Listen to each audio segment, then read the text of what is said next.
ঈদ যাত্রা নিয়ে এটা নির্বিঘ্ন করবার জন্য আমরা গত এক মাস ধরে কাজ করছি। রেলপথ মন্ত্রণালয়ের সমন্বয়ে মিটিং হয়েছে, সড়কে হয়েছে, নৌ পরিবহন মন্ত্রণালয় হয়েছে, যত স্টেক হোল্ডার আছে তাদের সাথে বসেছি। হাইওয়ে পুলিশ, নৌ police, rail police, BRTA, BIWTA, BIWTC, আমরা যেখানে যেখানে যাদের দায়িত্ব পালন পরিবহন মালিক সমিতির নেতারা এখানে আছেন বারংবার বসেছে।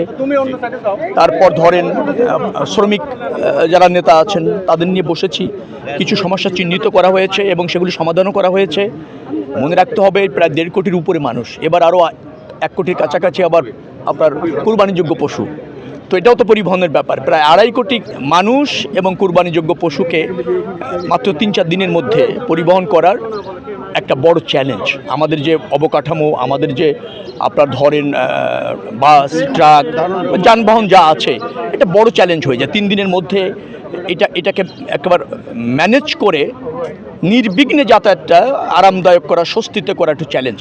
তো সেই চ্যালেঞ্জ যেগুলি আছে সেগুলি আমরা সমাধান করার চেষ্টা করছি। আমি ধারণা করছি বা মনে করছি আপনাদের সবাই সহযোগিতা থাকলে, জনগণ একটু সচেতন হলে, আবার প্রাকৃতিক দুর্যোগ যদি আবার না হয়, তাহলে আমার মনে হয় যে মানুষ স্বস্তিতে এবার ঈদ যাত্রা নিশ্চিত করতে পারবো।